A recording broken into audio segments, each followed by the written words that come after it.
کتاب الشہادات گواہی کے بیان میں صحیح بخاری حدیث نمبر 1189۔ عورتیں عورتوں کا تزکیہ کر سکتی ہیں، یعنی ان کی پاکیزگی بیان کرنا۔ ام المومنین عائشہ رضی اللہ عنہ کہتی ہیں کہ رسول اللہ صلی اللہ علیہ وسلم جب کسی سفر پر جانے کا ارادہ فرماتے تو اپنی ازواج مطہرات کے درمیان قرعہ ڈالتے، پھر ان میں سے جس کے نام قرعہ نکل آتا تو اسی کو اپنے ہمراہ لے جاتے۔ بس ایک جہاد میں جو آپ صلی اللہ علیہ وسلم نے کیا تھا، ہم لوگوں کے درمیان قرعہ ڈالا تو میرے نام پر قرعہ نکلا اور میں آپ صلی اللہ علیہ وسلم کے ہمراہ روانہ ہوئی۔ یہ واقعہ حکم حجاب کے نزول کے بعد کا ہے۔ بس میں سفر میں ہودج پردے والی ڈولی کے اندر بٹھا دی جاتی تھی اور ہودج سمیت اتار لی جاتی تھی۔ بس ہم چلے یہاں تک کہ جب رسول اللہ صلی اللہ علیہ وسلم اپنے جہاز سے فارغ ہو کر واپس ہوئے تو ہم مدینہ کے قریب پہنچ گئے تو آپ صلی اللہ علیہ وسلم نے رات کے وقت کوچ کا اعلان کرا دیا۔ بس جب لوگوں میں روانگی کے لیے منادی ہوئی تو میں اٹھ کھڑی ہوئی اور قضائے حاجت کے لیے گئی، یہاں تک کہ میں لشکر سے آگے بڑھ گئی۔ پھر جب میں حاجت سے فارغ ہوئی تو اونٹ کے کجاوے کے پاس آئی، پھر میں نے اپنے سینے پر ہاتھ پھیرا تو اچانک معلوم ہوا کہ ظفار کے کالے نگینوں کا ہار جو میں پہنے ہوئے تھی گر گیا ہے، لہٰذا میں اپنے ہار کو تلاش کرتی ہوئی واپس ہوئی اور اس کو ڈھونڈنے میں مجھے دیر ہو گئی، اور جو لوگ میرا ہودج اٹھاتے تھے وہ آئے اور انہوں نے میرا ہودج کو اٹھایا اور میرے اونٹ پر جس پر میں سوار ہوتی تھی رکھ دیا۔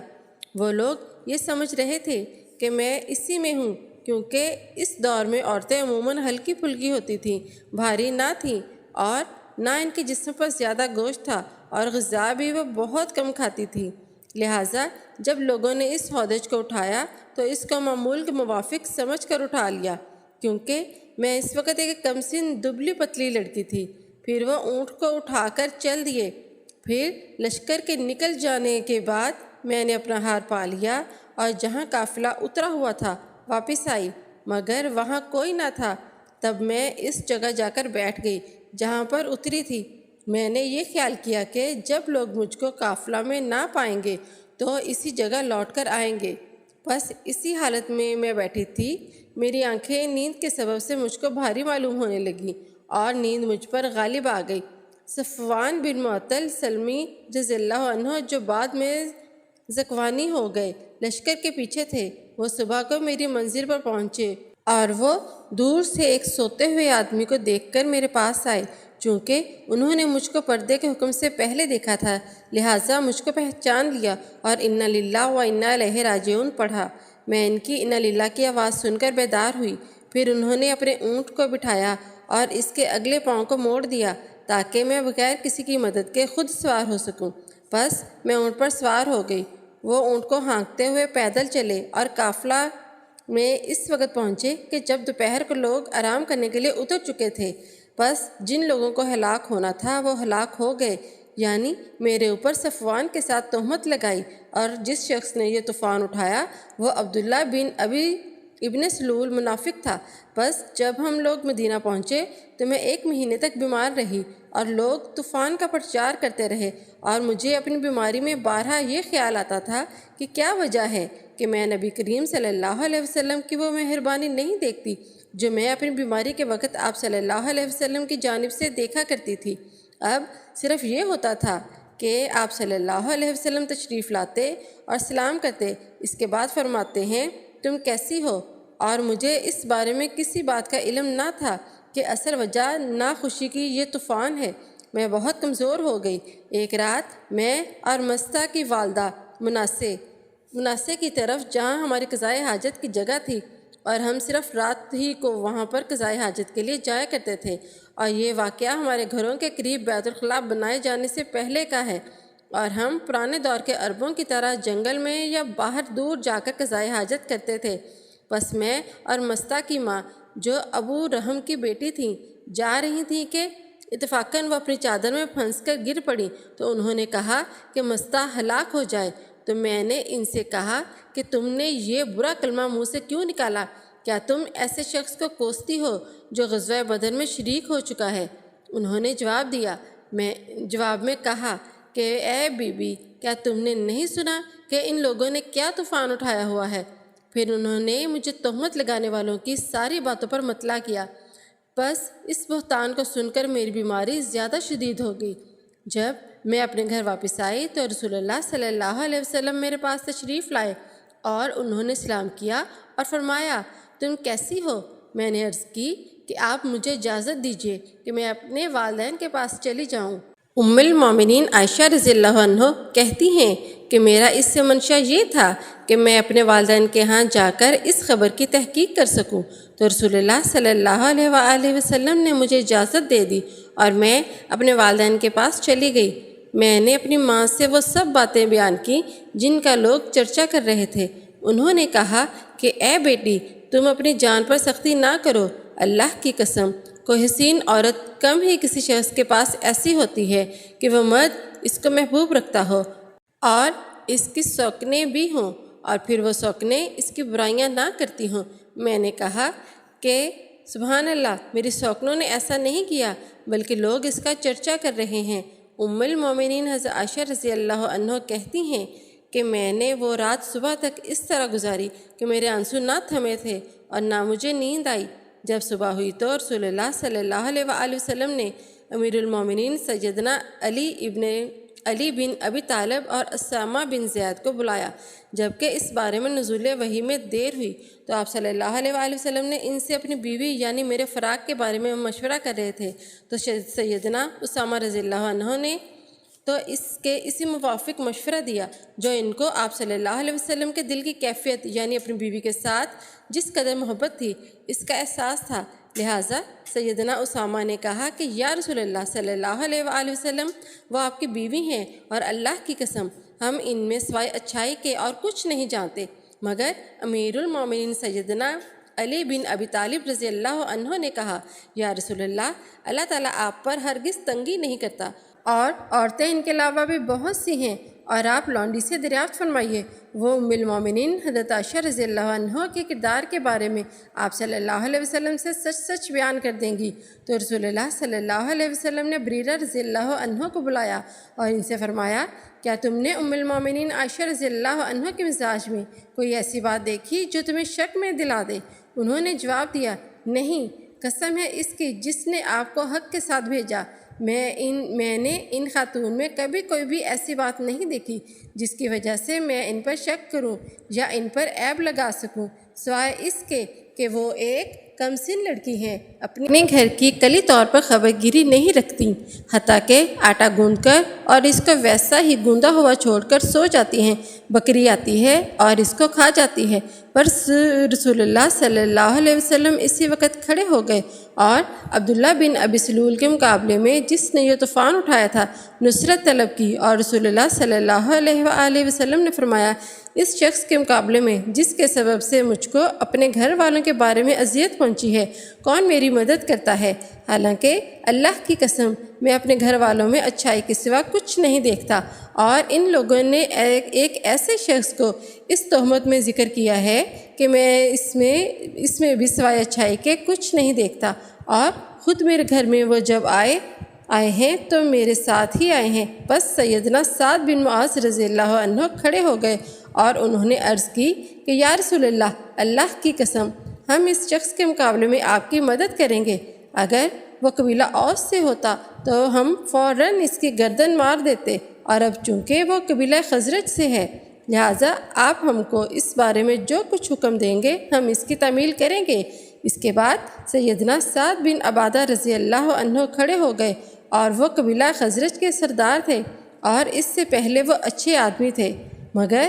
ان کو قومی حمید نے برانگیختہ کیا، اور انہوں نے سیدنا سعد بن معاذ رضی اللہ عنہ سے کہا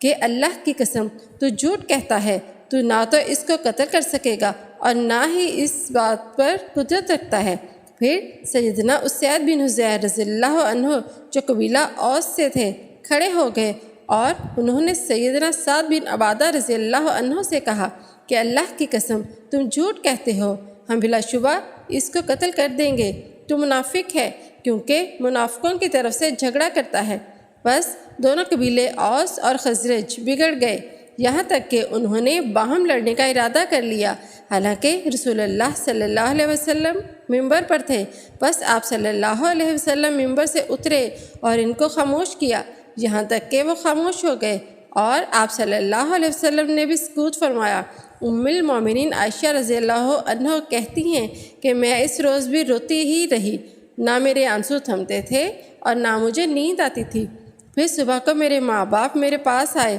اور میں 2 راتیں اور 1 دن رہ چکی تھی اور برابر آنسو جاری تھے، یہاں تک کہ میں خیال کرتی تھی کہ یہ رونا میرا کلیجہ شک کر دے گا۔ پھر کہتی کہ اسی حال میں وہ دونوں میرے پاس بیٹھے ہوئے تھے اور میں رو رہی تھی کہ اچانک ایک انصاری خاتون نے میرے پاس آنے کی اجازت طلب کی۔ میں نے اسے اجازت دے دی اور وہ بھی میرے ساتھ بیٹھ کر رونے لگی۔ بس ہم اس طرح رو رہے تھے کہ رسول اللہ صلی اللہ علیہ وسلم تشریف لائے اور بیٹھ گئے۔ اس سے پہلے جس دن سے یہ طوفان اٹھا تھا، آپ صلی اللہ علیہ وسلم میرے پاس بیٹھتے ہی نہ تھے، اور آپ صلی اللہ علیہ وسلم نے 1 مہینہ تک وحی کے انتظار میں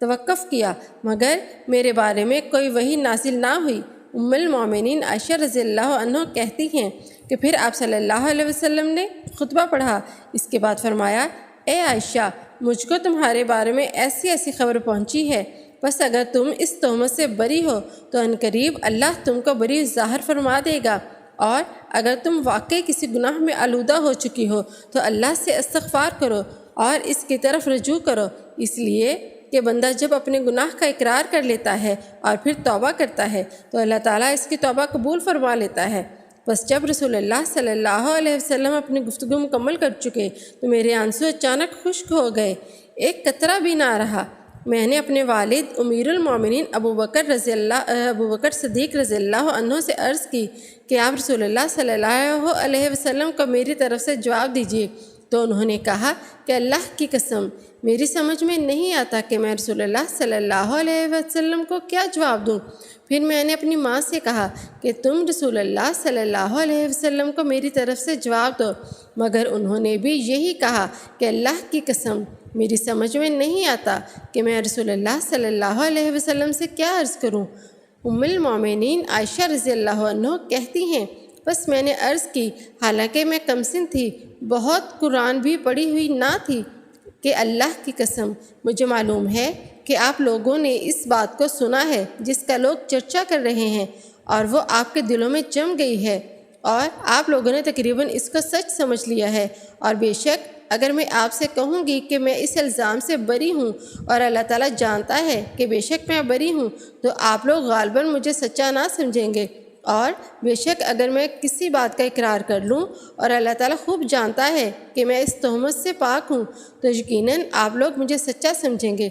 اللہ کی قسم میں اپنی اور آپ کی مثال کچھ نہیں پاتی مگر یوسف کے والد اور ان کے بھائیوں کی حالت کو، جب ان کے والد بزرگ نے کہا بس صبر ہی بہتر ہے اور تمہاری بنائی ہوئی باتوں پر اللہ ہی سے مدد کی طلب ہے۔ سورہ یوسف آیت نمبر 18۔ اس کے بعد میں نے اپنا رخ اپنے بستر کی طرف کر لیا اور میں امید رکھتی تھی کہ اللہ تعالیٰ مجھے بری فرما دے گا، مگر اللہ کی قسم مجھے یہ خیال تک نہ تھا کہ میرے اس معاملہ میں وحی نازل ہوگی، اور بے شک میں اپنے دل میں اپنے آپ کو اس قابل نہ سمجھتی تھی کہ قرآن مجید میں میرے اس معاملے کا ذکر ہوگا، بلکہ میں تو اس بات کی امید رکھتی تھی کہ رسول اللہ صلی اللہ علیہ وآلہ وسلم سوتے میں کوئی خواب دیکھیں گے اور وہ خواب میری برت کر دے گا۔ بس اللہ کی قسم آپ صلی اللہ علیہ وآلہ وسلم اپنے مقام سے ہٹے بھی نہ تھے، اور نہ گھر کے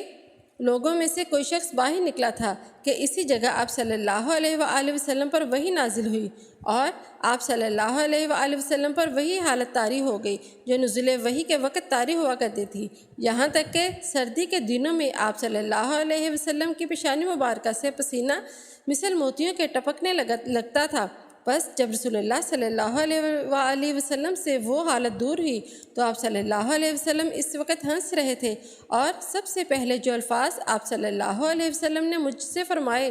وہ یہ تھے، اے عائشہ تم اللہ تعالیٰ کا شکر ادا کرو کہ بے شک اللہ تعالیٰ نے تمہاری برت کا اظہار فرما دیا، میری والدہ نے کہا کہ تم رسول اللہ صلی اللہ علیہ وآلہ وسلم کے سامنے شکریہ ادا کرنے کے لیے کھڑی ہو جاؤ۔ میں نے کہا نہیں، اللہ کی قسم میں آپ صلی اللہ علیہ وآلہ وسلم کے سامنے کھڑی نہیں ہوں گی اور نہ میں اللہ کے سوا کسی کا شکر ادا کروں گی۔ بس اللہ تعالیٰ عز و جل نے یہ آیت نازل فرمائی۔ ترجمہ: جو لوگ یہ بہت بڑا بہتان باندھ لائے ہیں یہ بھی